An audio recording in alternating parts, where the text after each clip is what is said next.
তার ভাই আমাকে অফার করে, আমি 8 দিনে ভর্তি, যে আপনাকে 1 লক্ষ টাকা দিয়ে আমার ভাইকে ডিভোর্স দিয়ে দেন। তখন আমি কে ধরি, তোমার কি মানুষ?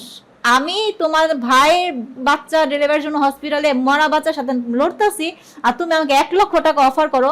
এই পর্যন্ত 2 লক্ষ টাকা হসপিটাল চলে গেছে।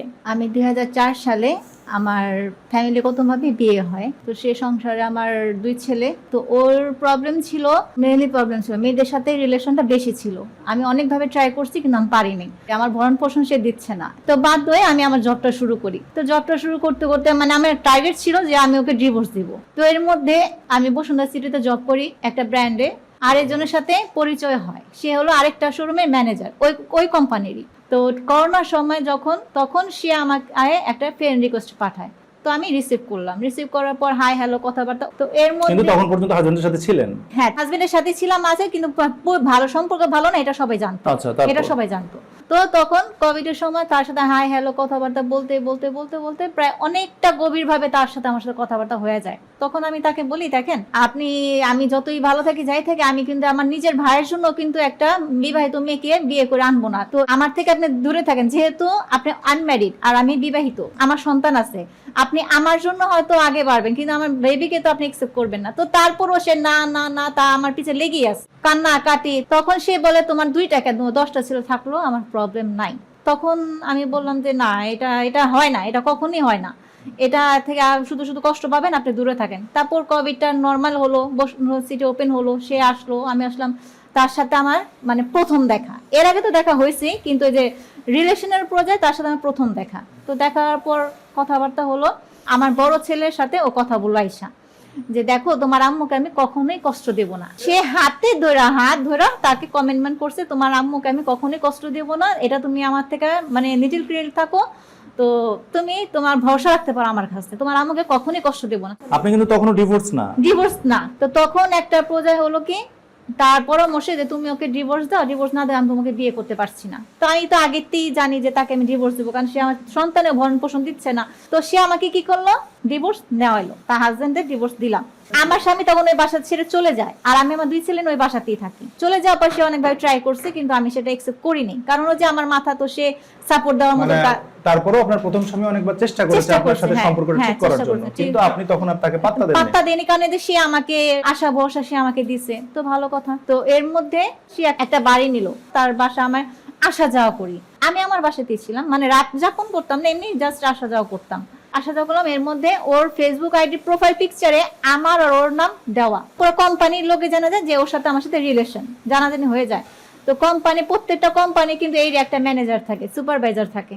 তো সে তখন তাকে অফার করে যে আপনি জব করবেন যদি আপনি ওকে বিয়ে করেন, বিয়ে করলে আপনি জবটা করতে পারবেন, না হলে জবটা করতে পারবেন, আপনি ছেড়ে দিতে হবে।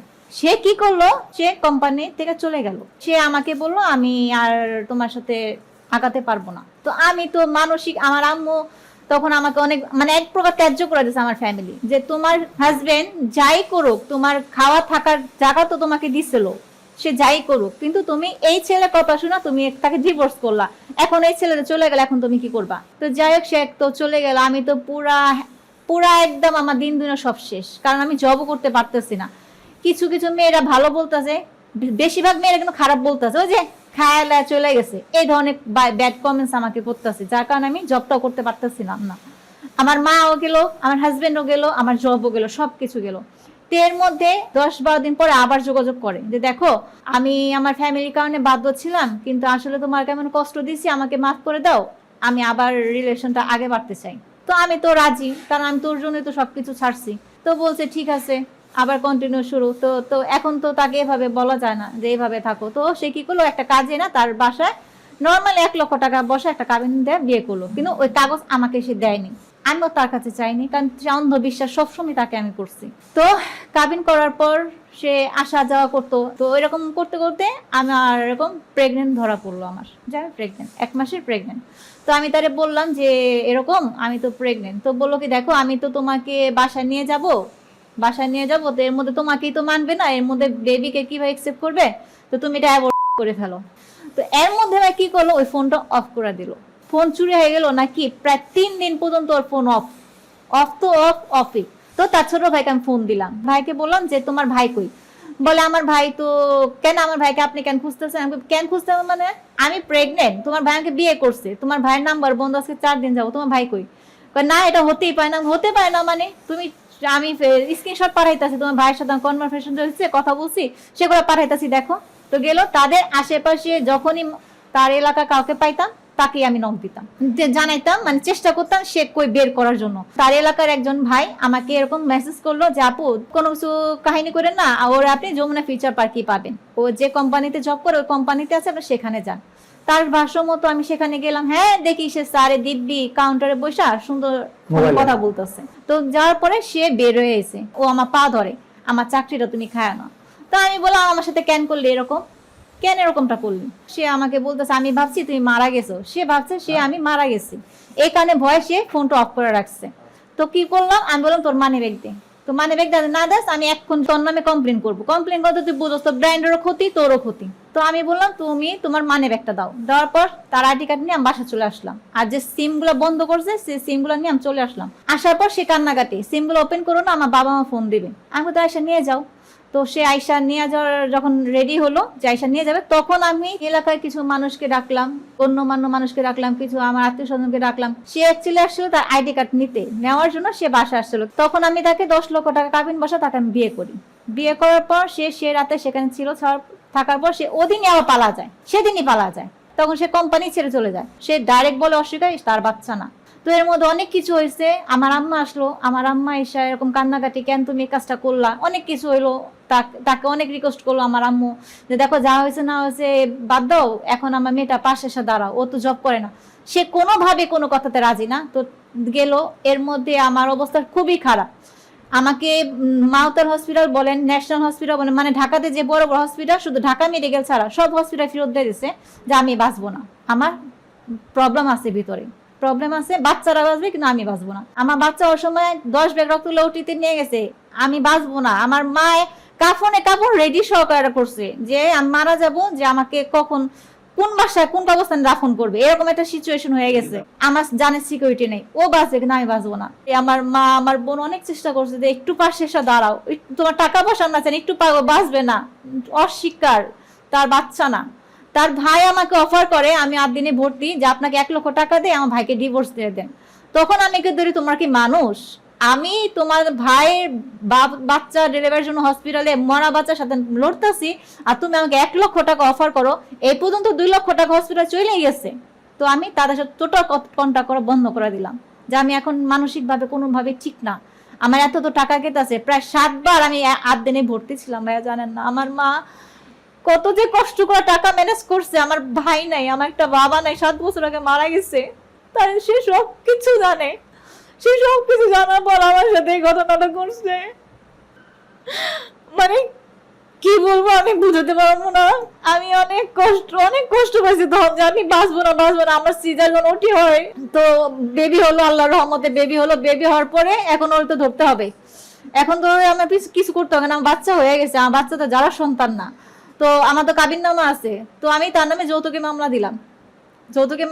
সে মামলা লড়লো, প্রায় 9 মাস আমার সাথে লড়লো। লড়ার পর অ্যারেস্ট ওয়ারেন্ট বের হয়ে গেছে তার নামে। তখন সে আর পারতেছে না, তখন সে আমাকে বলতেছে আমি সংসার করব। তখন তার বাবা চাচা খালু আইসা আমাকে বলে, তুমি তো সংসারই করবা, তাহলে করে যাওয়া দরকার কি, তুমি এখানে থাকো, হাজিরা দিয়ে আসো। কারণ আমি যখন দাঁড়াই তখন কিন্তু সে অ্যারেস্ট হয়ে যায়। এ কারণে আমাকে তারা বাবু নিয়ে আটকা রাখলো রেস্টুরেন্টের মধ্যে। ঠিক আছে, আপোষনামা হলো, সংসার করতেছি, ভালো, 3 বছর টোটাল ভালো। তো আমার ছেলেও ইনকাম করে, সেও ইনকাম করে। ভাই আপনার আগের পক্ষের 2টা ছেলে একসাথে ছিলেন? সব একসাথে। আপনি কি এখন চাকরি করতেন নাকি? না, আমার তো জব করতেই দিত না। জব করলে আমার আম্মুকে বলতো যে সে দেশে চলে যাবে, আমাকে জব করতে দিত না। সবকিছু বার্নিং ভালো, প্রায় 2-3 লক্ষ টাকা ফার্নিচার তুললাম ওর পরামর্শতেই, যে একটু ঘরটাও একটু গুছাই, যেহেতু সবকিছু নর্মাল। মাঝখানে ইলেকশন হলো না, আমার একটা অসুখ ধরা পড়ে। সে ট্রিটমেন্ট করে না, জাস্ট ডাক্তারখানে যাই, ওষুধ দেয়, কিন্তু টেস্ট আর করানো হয় না। তখন আমার আম্মা এসে রাগ হয়ে তাকে বকাঝকা দেয়। এখন যদি আমার মেয়ে কোন অ্যাক্সিডেন্ট ঘটে যায়, দায়ভার কে থাকবো? আমার মেয়ের কিছু হয়ে গেলে তোমাকে আমি ছাড়বো না, এই ধরনের আমার আম্মু তাকে বলছে। বলার পর তার সাথে আমার সাথে কথাবার্তা কইমা যায় আস্তে আস্তে। সে তার মতো, আমি আমার মতো। সে অফিস থেকে আসার পর প্যান খুলে দিয়ে ভাইয়া ধরেন সোফাতে বসলো না, সোফাতে বসে যে মোবাইল হাতে রাত 2টা পর্যন্ত। তার সাথে কোনো কথাবার্তা আমার নাই। আমি ছাদে থাকলে সেই রুমে ফোন টিপে, আমি যখন রুমে ঘুমা থাকি সে ছাদে ফোন টিপে, এই হলো তার মানে রুলস, মানে এই কয়দিন ছিল। তা সে বলতেছে কি আমার দাদার অবস্থা খুব খারাপ, আমার এরকম তাকে তবা পড়াইতেছে, তো আমি একটু দেখে আসি, তার অবস্থা খুব খারাপ। আমি ঠিক আছে যাও, এইটাই শেষ কথা ভাইয়া তার সাথে আমার সাথে। সে গেল শনিবারে রাতে, আর বুধবারে সে আমাকে কাগজ পাঠাইছে, নোটিশ। তখন আমার আম্মু বলতেছে কিসের নোটিশ এটা, খুইলা দেখি তালাকের নোটিশ। তো আমি তো পুরা হ্যাং, এটা কি হলো এটা আমি বুঝলাম না, তালাকের নোটিশ এখানে কেন আসবে? স্বাভাবিক, সে যাওয়া আগে আমার সাথে সবকিছু নর্মাল, ফিজিক্যাল হলো, তাহলে কে এই কাজটা কি হবে? এটা তো আমার সেন্সে আসতেছে না। ওই দিন রাত ঘুম নাই, তাকে আমি সুন্দর সব বয়স দিলাম, দেখো যদি আমি কোনো অন্যায় করে থাকি আমাকে মাফ করো, আমার ছেলেটার দিকে তাকা, তুমি মাফ করো, ছেলেটাকে এতিম করো না। কারণ আগে 2 ছেলেকে এতিম হয়েছে, তাদের বাবা এলাকাতেই থাকে, তারা জানে যে তাদের বাবা আছে, কিন্তু ও তো বাচ্চা, ও তো বুঝে না। আর তোমার যদি এরকম প্ল্যান থাকতো তুমি আগেই চলে যেতা। তুমি আমার বাচ্চাটা এখন বাবার কথা বলা শিখছে, ও সারাক্ষণ বাবা, ও তোমার জন্য কি তুমি ভালো মতো জানো, এই কাজটা কেন করলো আমার সাথে? তো যাই হোক সবকিছু বাদ দাও, তাকে রিকোয়েস্ট করলাম। সে আমাকে বলতেছে আমি 3 বছর যাবত অনেক নির্যাতন সহ্য করছি, তোমার মা গালাগালি করছে, হ্যান তেন এইসব অনেক আগ্রম বাগ্রম বলতেছে। তার কথা ভিত্তিতে আমি তাকে সরি বলছি, যদি আমার মার অন্যায় না থাকে আমি মার এলাকাতেই থাকবো না, তুমি ওয়ারিতে জব করো, সেখানে একটা ছোট বাসা নাও, সেখানেই থাকবো, আমার 2 ছেলে আমার সাথে নেবো না, আমি ছোট একটা রুমে থাকবো, তুমি বাজার করবা, তুমি ভাড়া দিবা, সবকিছু তাকে নত স্বীকার হচ্ছে, সে কোনোভাবেই রাজি না। আমার দোষটা কোথায়? তুমি যেখানে আসো দয়া করে আমার বাচ্চাটার দিকে টাকা, তুমি ফিরে আসো, সংসারটা তুমি কন্টিনিউ করো।